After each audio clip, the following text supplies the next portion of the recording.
بسم اللہ الرحمن الرحیم۔ اصول حدیث میں آج ہم خبر مردود اور کسی بھی خبر کے رد ہونے کے جو اسباب ہیں ان کے بارے میں پڑھیں گے۔ سکالر آپ اس سے پہلے پڑھ آئے ہیں کہ خبر یا تو مقبول ہوگی یا پھر مردود۔ خبر مقبول کے بارے میں ہم پہلے پڑھ آئے۔ آج ہم خبر مردود یعنی وہ خبر جس میں سچائی راجع نہ ہو اس کے اسباب پڑھیں گے۔ تو بنیادی طور پہ کسی بھی خبر کے مردود ہونے کے دو سبب ہیں، سبب اول اور سبب دوم۔ ہم ان دونوں پر آج بات کریں گے۔ سبب اول سقط راوی ہے۔ کسی خبر کے مردود ہونے کا جو پہلا سبب ہے وہ ہے سقط راوی۔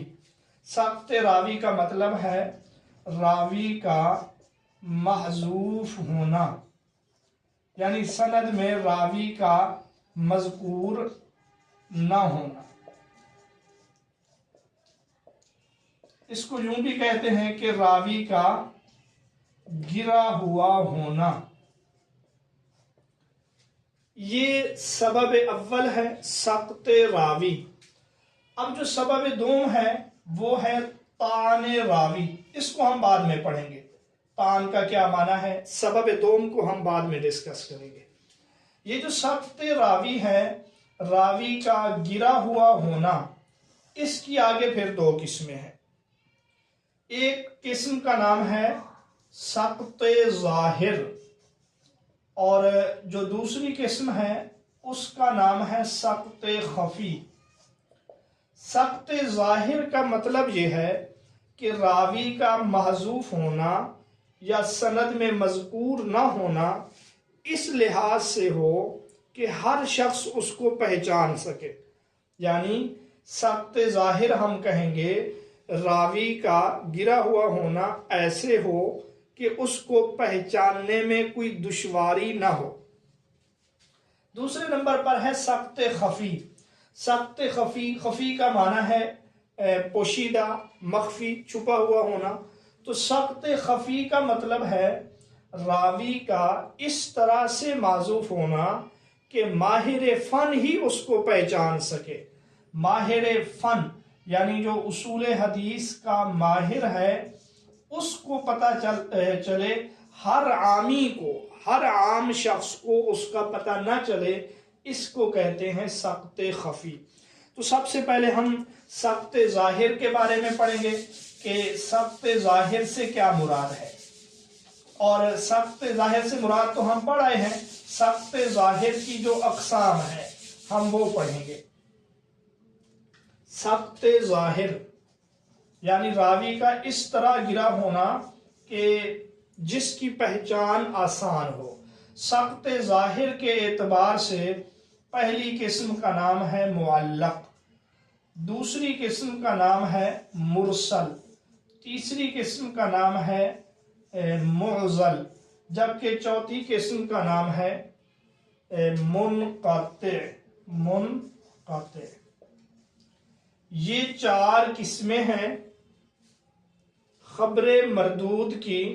سبب اول یعنی سقط راوی، اور سقط راوی میں سقط ظاہر۔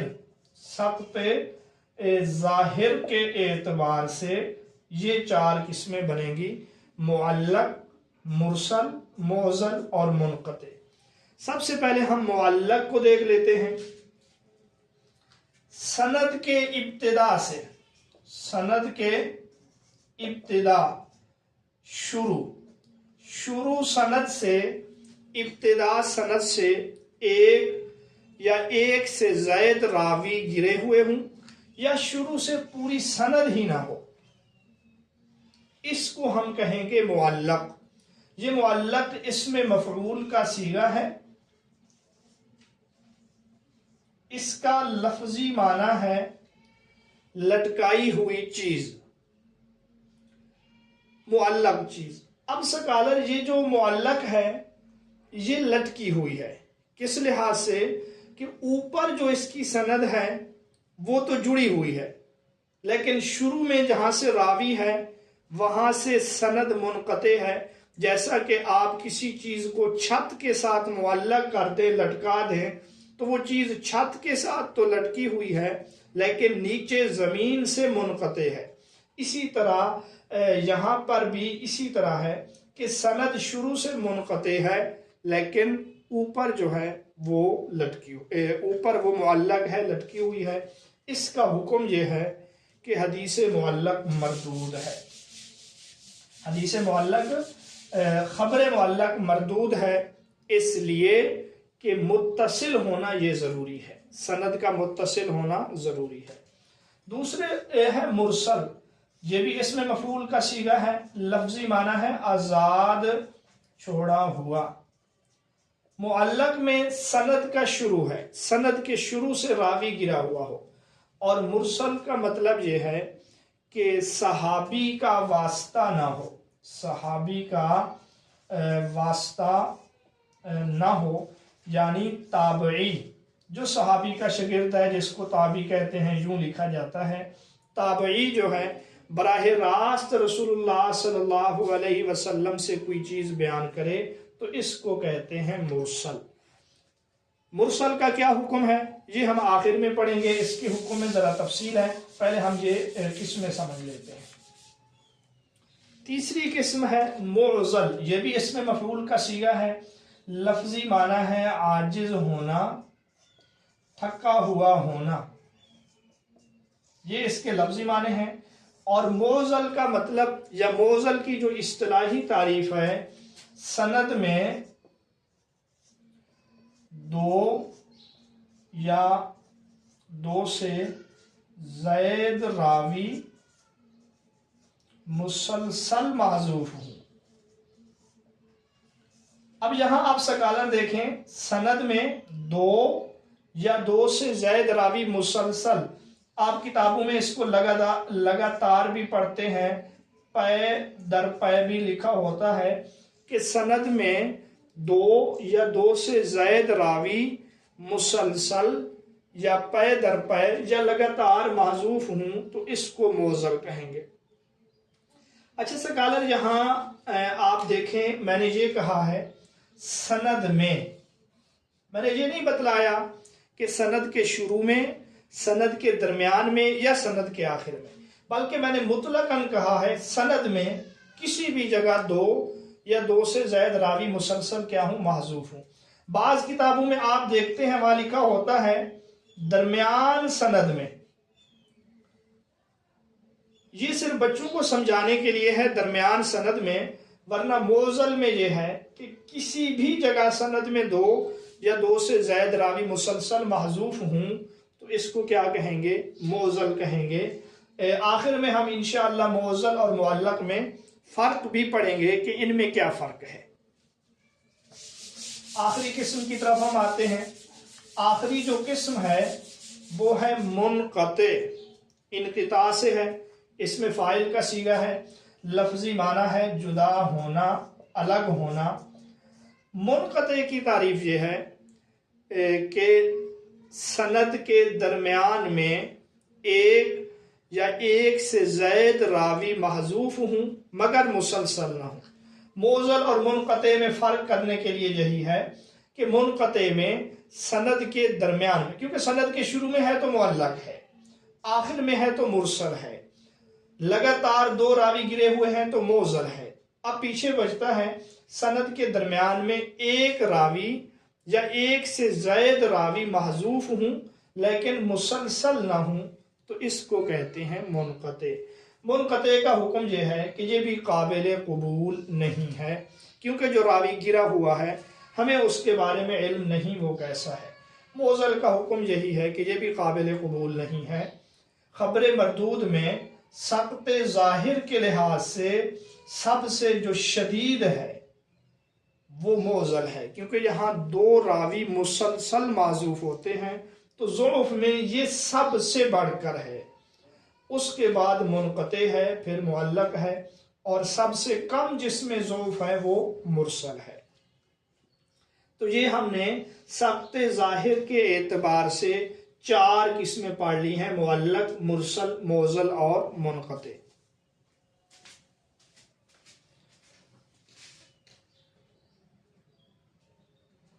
یہاں ایک اہم بات جو ہے وہ مرسل کا حکم ہے کہ مرسل کا حکم کیا ہے۔ اس لحاظ سے 3 قول ہیں: قول اول، قول ثانی دوسرا قول، اور قول ثالث۔ ہر ایک کو ہم پڑھیں گے۔ پہلا قول جو ہے قول اول، مرسل مطلقاً مردود ہے، یعنی جس طرح دیگر مردود ہیں اسی طرح مرسل بھی مردود ہے۔ یہ قول اول ہے اور یہ اکثر اصولیوں کا ہے، اکثر اصولیین محدثین کا مذہب یہی ہے۔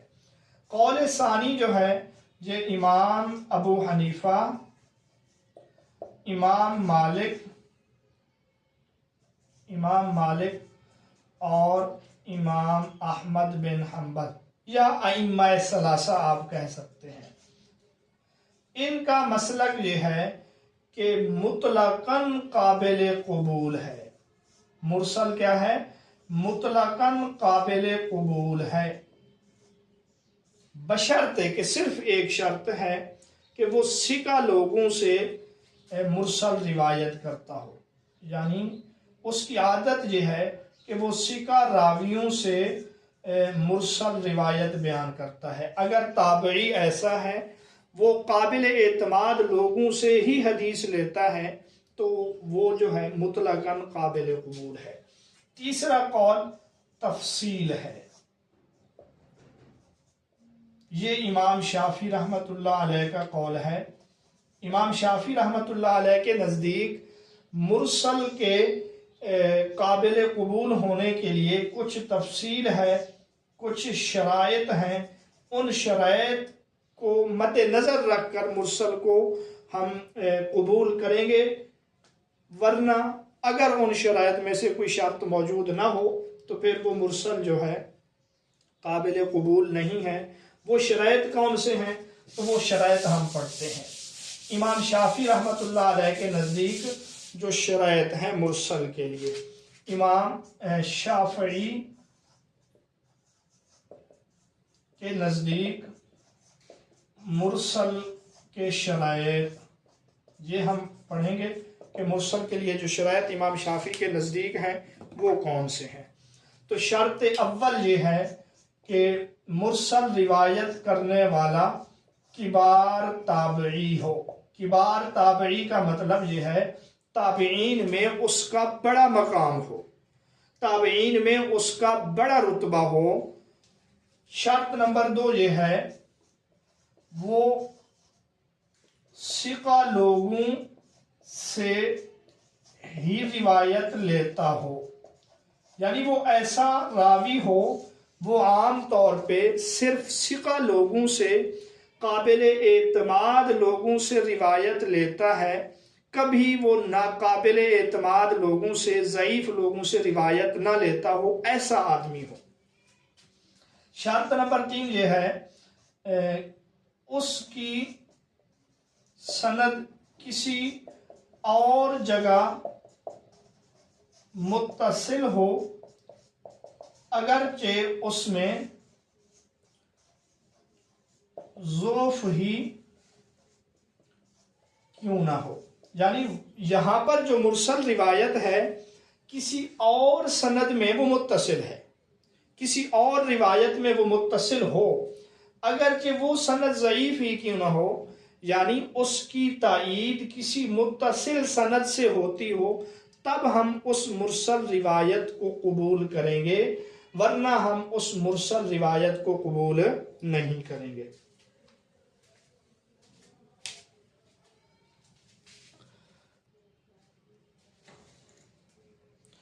آخری شرط یہ ہے، شرط نمبر 4، دیگر محدثین جب وہ روایت مرسل بیان کریں تو اس کی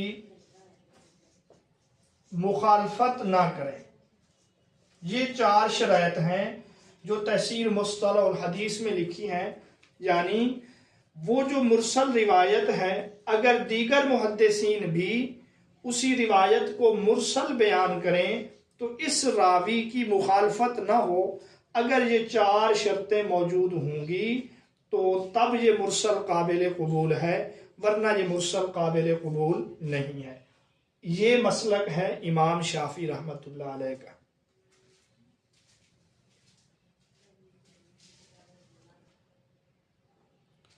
اب ہم معلق اور معضل میں فرق پڑھیں گے کہ معلق اور معضل میں کچھ فرق ہے یا فرق نہیں ہے۔ آپ ایک دفعہ پھر اس کی تعریف ذہن میں رکھیں۔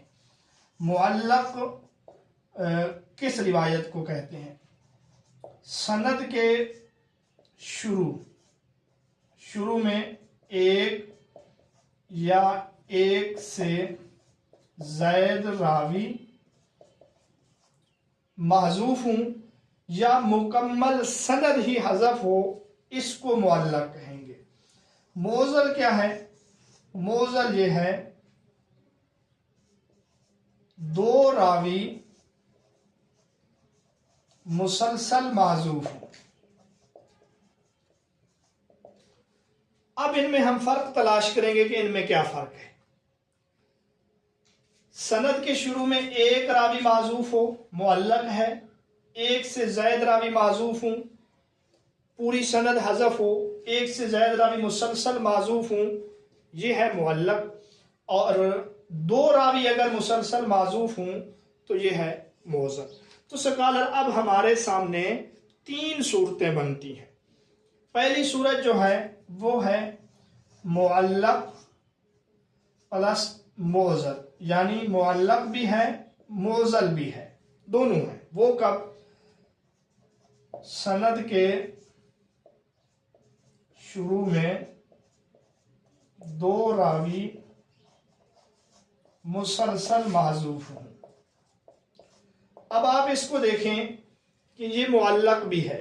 معلق اس لیے ہے کہ سند کے شروع میں ہے، اور معضل اس لیے ہے کہ 2 راوی جو ہیں مسلسل معذوف ہیں۔ اب ہم اس کو کہیں گے معلق بھی ہے معضل بھی ہے۔ گویا سند کے شروع میں 2 یا 2 سے زائد راوی لگاتار محذوف ہو جائیں تو ایسی روایت کو معلق بھی کہا جائے گا، ایسی روایت کو معضل بھی کہا جائے گا۔ دوسری صورت جو بنتی ہے وہ ہے صرف معلق۔ وہ کب ہے؟ سند کے شروع سے ایک راوی حذف ہو۔ اب یہ معضل نہیں ہے۔ کیوں نہیں ہے؟ اس لیے کہ معضل کے لیے ایک سے زائد راوی کا حذف ہونا ضروری ہے۔ یہاں پر سند کے شروع سے صرف ایک راوی حذف ہے، تو یہ صرف معلق ہے، معضل نہیں ہے۔ تیسری صورت جو ہے صرف معضل لا معلق، یعنی معلق نہ ہو، صرف معضل ہو۔ جیسے سند کے درمیان سے 2 راوی مسلسل محذوف ہوں۔ اب یہ معلق کیوں نہیں ہے؟ اس لیے نہیں ہے کہ معلق کے لیے سند کا شروع ہونا ضروری ہے، یہاں پہ راوی گرا ہوا ہے مگر سند کے درمیان سے، اور معضل اس لیے ہے کہ یہاں 2 راوی مسلسل معذوف ہیں۔ تو اب آپ سے معلق اور معضل میں فرق پوچھیں تو آپ کہہ سکتے ہیں کہ اگر سند کے شروع سے ایک سے زائد راوی مسلسل معذوف ہوں تو اس کو معلق بھی کہیں گے، اس کو معضل بھی کہیں گے۔ اگر سند کے شروع سے صرف ایک راوی حذف ہو تو اس کو معلق کہیں گے، معضل نہیں کہیں گے۔ اگر سند کے درمیان سے 2 راوی حذف ہو جائیں تو اس کو ہم معضل کہیں گے، معلق نہیں کہیں گے۔ تو 2 صورتوں میں یہ جمع نہیں ہو سکتی۔ ایک صورت میں معلق اور معضل جمع ہو جاتی ہیں، وہ صورت ہے کہ سند کے شروع میں ایک سے زائد راوی مسلسل محذوف ہوں۔